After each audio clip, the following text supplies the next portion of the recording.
우리 하나님의 말씀 보도록 하겠습니다. 하나님의 말씀은 마태복음 2장입니다. 마태복음 2장 1절에서부터 8절까지 보도록 하겠습니다. 신약성경 1페이지에 있습니다. 신약성경 1페이지, 2페이지. 우리 찾으셨으면 한 절씩 교독하도록 하겠습니다. 헤로당 때에 예수께서 유대 베들레헴에서 나심에 동방으로부터 박사들이 예루살렘에 이르러 말하되 유대인의 왕으로 나시니가 어디 계시냐? 우리가 동방에서 그의 별을 보고 그에게 경배하러 왔노라 하니 헤로당과 온 예루살렘이 듣고 소동한지라. 왕이 모든 대제사장과 백성의 서기관들을 모아 그리스도가 어디서 나겠느냐 물으니 이르되 유대 베들레헴이오니 이는 선지자로 이렇게 기록된 바 또 유대 땅 베들레헴아 너는 유대 고을 중에서 가장 작지 아니하도다. 내게서 한 다스릴 자가 나와서 내 백성 이스라엘의 목자가 되리라 하였음이니이다. 이에 헤롯이 가만히 박사들을 불러 별이 나타난 때를 자세히 묻고 베들레헴으로 보내며 이르되 가서 아기에 대하여 자세히 알아보고 찾거든 내게 고하여 나도 가서 그에게 경배하게 하라. 아멘. 오늘 본문의 말씀을 가지고 별이 보이지 않을 때라는 주제로 함께 말씀을 나누도록 하겠습니다. 우리 옆 사람과 인사하도록 하겠습니다. 사랑하고 축복합니다. 오늘은 2025년도 마지막 주일입니다. 그래서 우리 다시 한 번 더 인사하도록 하겠습니다. 한 해 동안 함께 예배를 드릴 수 있어서 감사했습니다. 죄송합니다. 한 번만 더 할게요. 26년도에도 잘 부탁드립니다. 어떻게 잘 마무리들 하고 계시나요? 뭐 마무리를 할 것도 없지만은 뭐 매년 이맘때쯤이면은 조금 그렇고 그런 겁니다. 근데 25년도 과거에 대한 것들을 잘 보내줄 준비가 되어 있지 않다면은 아마 자신에게 매여 있던 것들이 무엇인지를 조금 말씀 가운데 잘 돌아보시고 25년도를 잘 보내주실 수 있기를 부탁드리겠습니다. 그리고 26년도를 새해를 맞이할 때에는 새로운 마음으로 우리 교회 공동체와 하나님께로 한 걸음 더 나아갈 수 있는 귀한 시간들이 되시기를 부탁드리겠습니다. 이맘쯤 되면 이제 한 해를 마무리하면서 많은 사람들이 여러 가지 생각에 빠지게 되어질 것입니다. 왜냐하면은 이제 이 기념적인 날이라 그래가지고 내가 과연 한 해를 잘 보냈는지, 그리고 내가 처음에 이번 연도를 시작하며 분명히 새해에는 사람들이 모두 다 어떠한 새해 다짐을 하고 어떠한 각오를 했었을 것입니다. 그런데 그것들이 지금 한 해를 돌아봤을 때 잘 이루어지고 잘 되어 있는지를 고민하기도 하는 시기일 것입니다. 특별히 그리스도인들은 하나님 앞에서 이번 한 해 동안 간구하면서 기도하는 제목들을 가지고 분명히 하나님이 이렇게 인도하시겠구나, 그 인도하심을 따라서 우리가 가려고 했으나 어떻게 돼요? 때로는 그 인도하심이 잘 보이지 않고 좌절되어질 때가 있었다라고 하는 것입니다. 제가 원래 오늘 본문을 이제 성탄절 예배 때 할까 하다가 성탄절 날에는 이제 새로 오시는 분들이 있기 때문에 그분들을 위해서라도 복음 설교가 좀 더 중요하겠다라는 생각이 들어가지고 이번 2025년도를 마무리하면서 오늘 본문의 말씀을 조금 함께 묵상하고 나누면 좋겠다라는 생각을 가지고 함께 말씀을 준비했습니다.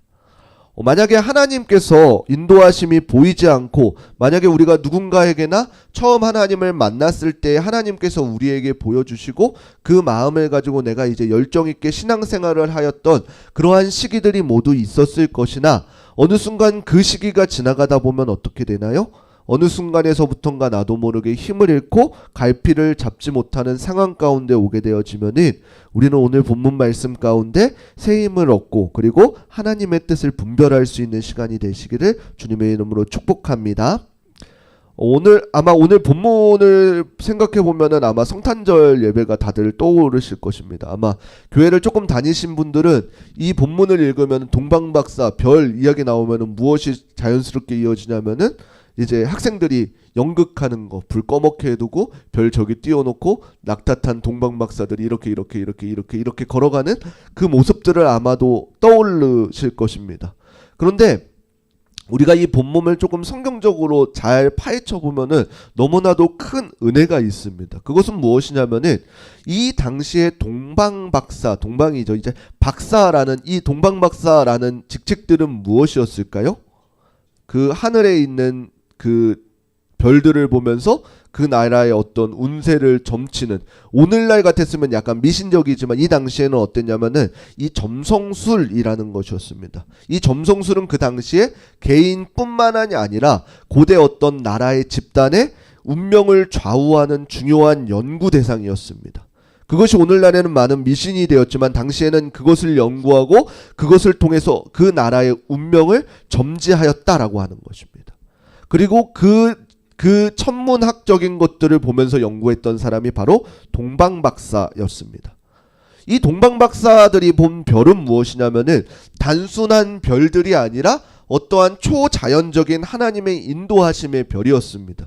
그렇기 때문에 이 동방박사는 어떻게 했을까요?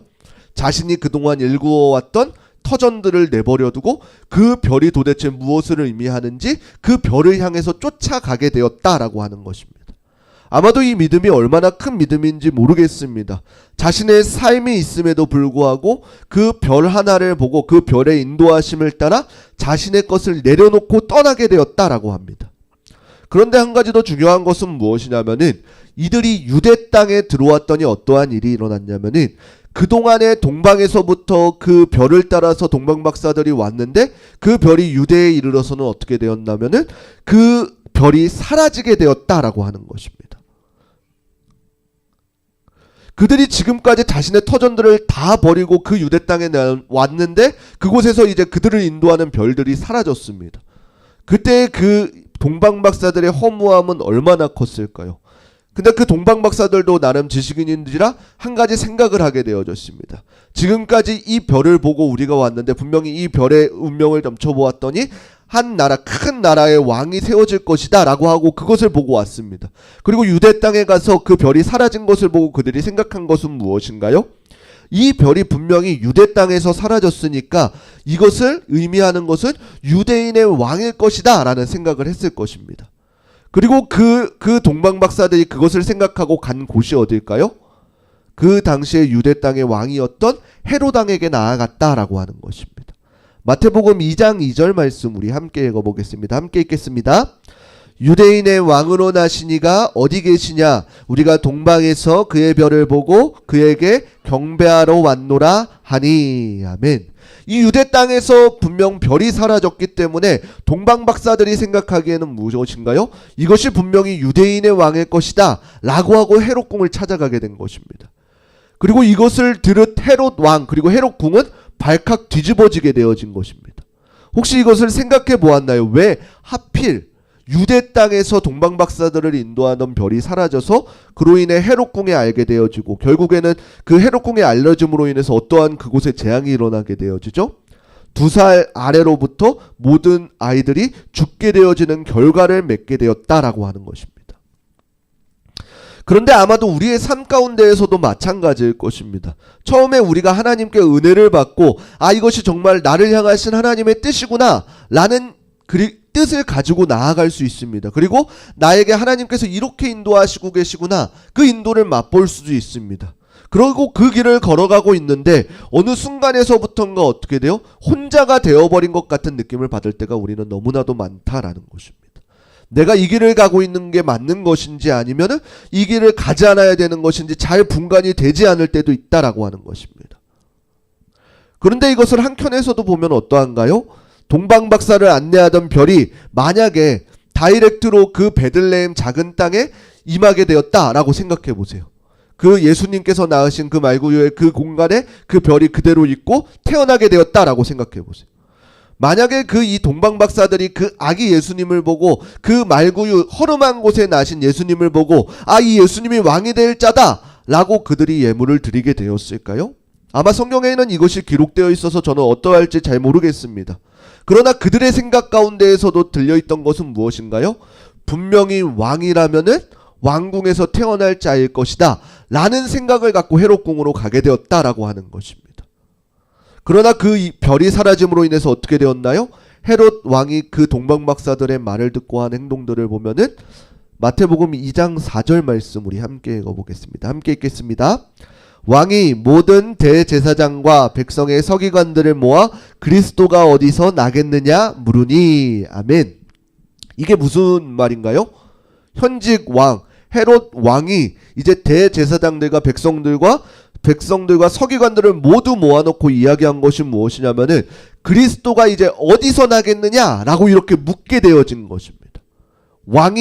그 왕이 그리스도가 왕이라는 의미인데 그 왕이 도대체 어디서 나겠느냐라고 서기관들에 묻게 되어진 것입니다. 그리고 그 서기관들은 이제 그동안의 기록들을 살펴보고 이제 어디서 발견하게 되어지나요? 미가서 5장 2절 말씀 우리 함께 읽어보겠습니다. 함께 읽겠습니다. 베들레헴 에브라다야 너는 유대 족속 중에서 작을지라도 이스라엘을 다스릴 자가 내게로 나올 것이라. 그의 근본은 상고에 영원에 있느니라. 아멘. 서기관들이 그동안의 기록들을 쭉 읽어보다 미가서에 있는 하나님의 예언의 말씀을 읽게 되어집니다.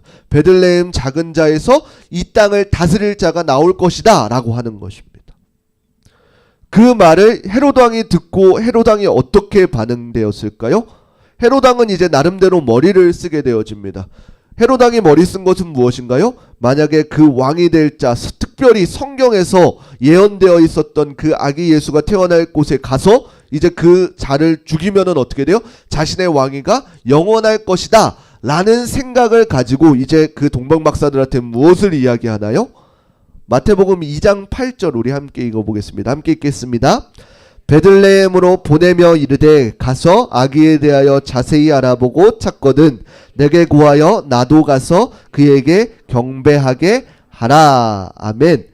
헤롯 왕의 마음은 무엇이었냐면은 정말 그들을 그 아기 예수를 경배하기 위함이 아니라 만약에 그 아기 예수를 발견하게 되어지면 어떻게 돼요? 그를 죽여서 자신의 왕위를 영원히 다스리게 할라라는 이 생각을 가지고 동방박사들한테 이렇게 이쁘게 포장해서 이야기하는 것입니다. 그러나 이 포장된 것이 동방박사들 마음에는 무엇이 생각나게 되었을까요? 그 당시에 현재 강한 헤롯 왕에게 어떻게 된 것이요? 정말로 이 땅을 다스릴 왕이 그 베들레헴 작은 말구유에서 태어날 것이다 라는 것을 확증받게 되었다라고 하는 것입니다. 현직 왕이라고 하고 있는 헤롯 왕이 그 다음 세대의 왕을 그 동방박사들에게 가는 그곳에 왕이 있을 것이다 라고 이렇게 증거하게 되어졌다라고 하는 것입니다. 헤롯 왕을 통해서 그리고 대제사장들과 서기관들을 통해서 유대인의 왕이 그 베들레헴에서 나올 것이다 라는 것이 확증을 받게 되어진 사건이 바로 오늘 본문의 사건입니다. 그리고 그들은 왕의 말을 들을 때 어떠한 일이 일어나게 되어지나요? 마태복음 2장 9절 다시 한번 읽어보겠습니다. 마태복음 2장 9절 함께 읽겠습니다.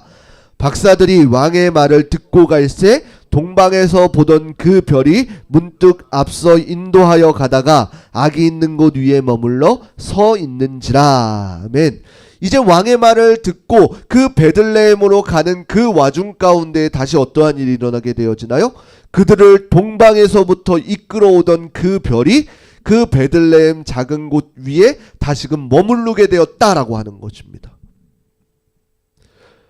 그 유대 땅에 이르렀을 때 사라졌던 그 별이 다시금 왕의 말을 듣고 그리고 베들레헴으로 나아갈 때 다시금 그 별이 나타나게 되었다라고 이렇게 이야기하고 있는 것입니다.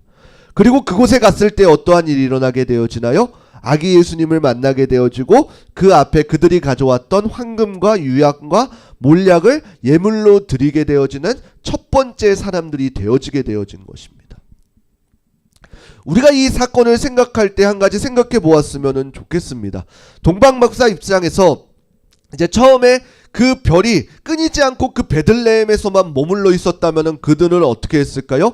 이 작은 마을 베들레헴, 그 작은 땅에서 난, 특별히 말구유에서 난 그 아기 예수님이 이 이스라엘을 다스릴 왕이 될 것이라고 이러한 의문을 품게 되었을 것입니다. 그러나 어떻게 돼요? 그 별이 사라짐으로 인해서 유대 땅 헤롯 왕에게 가서 헤롯 왕을 통해서 그동안 하나님께서 이미 말씀하여 주신 그 약속의 말씀이 어떻게 성취되어지는지를 왕을 통해서 확증을 받게 되었다라고 하는 것입니다.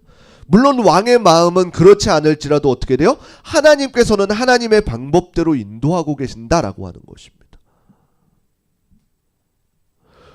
우리는 이러할 때에 많은 고민들이 있을 것입니다. 우리의 인생길도 마찬가지로 내가 하나님의 인도하심을 받는다고 그 길을 걸어가지만 때로는 하나님의 인도하심이 보이지 않을 때도 있을 것입니다.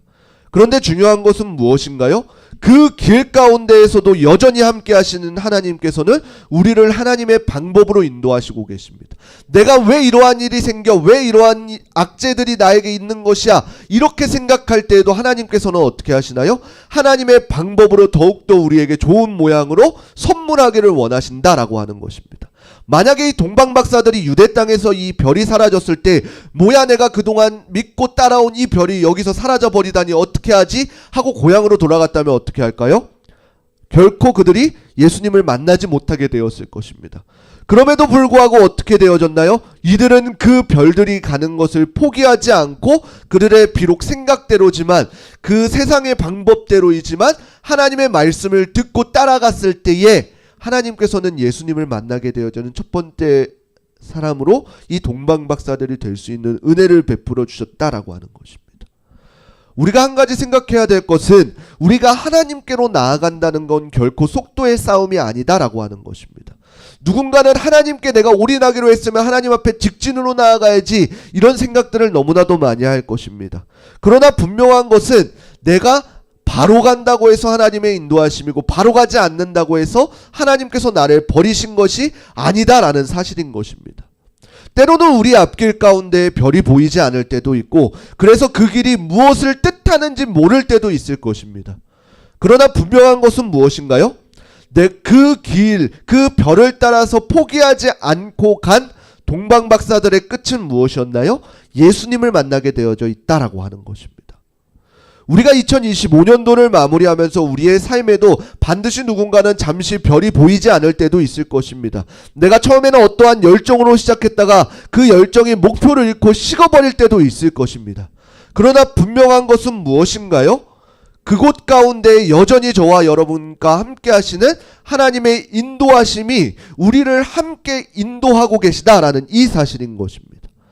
그리고 우리를 위하여서 십자가를 지시기 위해서 이 땅 가운데 성탄하여 주신 예수 그리스도와 함께 한다면은 우리는 하나님의 인도하심을 경험하게 될 것이다 라는 것입니다. 그래서 저는 2025년도를 마무리하면서 이 말씀을 함께 나누고 싶었습니다. 왜요? 저에게도 마찬가지로 이 개척이라는 것을 한 순간순간부터는 어떻게 돼요? 결코 내가 계산하고 내가 갈 수 있는 방향으로 갈 수 있는 방법이 하나도 없다라는 것입니다. 하나님께서 철저하게 그 인도하심을 따라가지 않는다면은 이제 제가 부교육자에 있을 때는 어떻게 돼요? 제가 흔들리면은 어떻게 하면 되나요? 제가 나가면은 돼요. 하나님께서는 그 길을 그렇게 인도하십니다. 그러나 제가 담임 목회를 하고 있는 동안은 어떻게 돼요? 제가 흔들리게 되어지면은 교회가 같이 흔들리게 되어져 버린다라는 것입니다. 그렇기 때문에 제가 이 말씀을 묵상하면서 제 마음에 든 것은 분명히 저에게도 하나님께서 보여주시지 않는 길이 있을 때가 있을 것입니다. 분명히 잘 나가는 것 같다 어떠한 어려움을 당하고 좌절할 때도 있을 것입니다. 제가 사람에게 상처를 받아서 좌절하고 넘어질 때도 있을 것입니다. 그러나 그때에도 분명한 것은 무엇인가요? 하나님께서는 저와 여전히 동일하게 인도하고 계신다라고 하는 것입니다. 비록 제 눈에는 그 사건들이 보이지 않을지라도 하나님께서는 어떻게 하시나요? 헤롯 왕을 통해서 동방박사들에게 그 이스라엘의 왕이 나신다는 그 사실을 확증받았던 것처럼 저의 어떠한 어려운 여러 가지 상황들을 통해서 하나님께서는 가장 좋은 길로 저와 여러분들을 인도하고 계신다라고 하는 이 사실입니다. 저는 우리 성도님들이 그러한 삶을 살기를 소망합니다. 분명히 우리의 앞길은 저도 모르고 우리 성도님들조차도 아마 모를 것입니다. 그러나 매 순간순간 내 안에 계신 성령님과 동행할 때 하나님께서는 어떻게 하시나요? 분명히 우리 앞에 걸림돌이 있을 수도 있고 어려움이 있을 수도 있고 고난이 있을 수도 있습니다. 그러나 어떻게 해야 되나요? 그 길을 함께 걷고 계시는 그 하나님께서 여전히 인도하고 계시다는 이 사실을 우리가 기억하고 믿음으로 순종하며 나아갈 수 있는 우리 성도님들이 되시기를 주님의 이름으로 축복합니다. 이 동방박사들이 별을 따라서 유대 땅에 오고 그리고 그 별이 사라졌을 때에 헤롯 왕에게 가서 베들레헴에서 이스라엘 목자가 나실 것이라는 확증을 얻었듯이 우리도 우리의 인생의 별이 사라진 것 같을지라도 하나님께서 우리의 삶을 여전히 인도하고 계시고 가장 좋은 길로 인도하고 계시다는 사실을 믿음으로 믿으시고 별을 따라서 그 삶을 포기하지 않고 끝까지 간 동방박사들이 예수님을 만나게 되었듯이 우리 흐르는 교회 성도님들도 2026년도에는 별보다 더 뚜렷한 예수 그리스도를 따라 하나님께로 나아갈 수 있는 귀한 삶을 사시기를 주님의 이름으로 축원합니다.